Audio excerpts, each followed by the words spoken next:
फरक्का से खबर पश्चिम बंगाल के मुर्शिदाबाद जिले के फरक्का में झिगरी में एक घर के पास गुंडों ने एक बार फिर खौफ मचा दिया। परिवार के सदस्य यूसुफ अली बता रहे हैं। घटना के बाद फरक्का थाने में एफआईआर दर्ज, गुंडों को पुलिस ने किया गिरफ्तार। पीड़ित अब्दुल राउत तृणमूल कांग्रेस के टिकट पर निर्वाचित पंचायत के ग्राम सभा कूच सदस्य हैं। पुलिस घटना की तफ्तीश कर रही। परिवार के स्रोतों से खबर, अब्दुल राउफ की हालत बेहद नाजुक। वे फिलहाल मुर्शिदाबाद जिला सदर मेडिकल कॉलेज अस्पताल में मौत से जूझ रहे।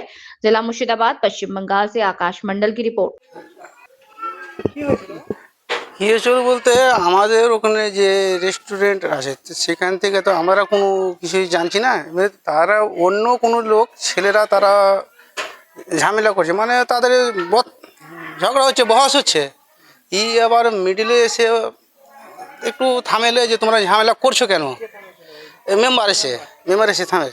এবার আবার চলে এসছে, আর থামিয়ে টেমে চলে এসছে। ঝামেলাটা হচ্ছে হলো জুয়েল, দেলোয়ারের ছেলে জুয়েল।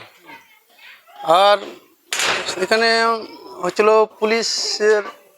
পুলিশের বেটা যেটা বলছে গ্রামে, তাদের হচ্ছিল। এবার মিডিল থেকে থামিয়েছিল, এবার এদের তো আর কোনো আমাদের কোনো নাই। এবারই চলে এসছে বাড়ি এসে আবার যাচ্ছিল জনপ্রতিনিধি মেম্বার হিসাবে থামাচ্ছিল। ওটা তৃণমূল কংগ্রেসের তো আবার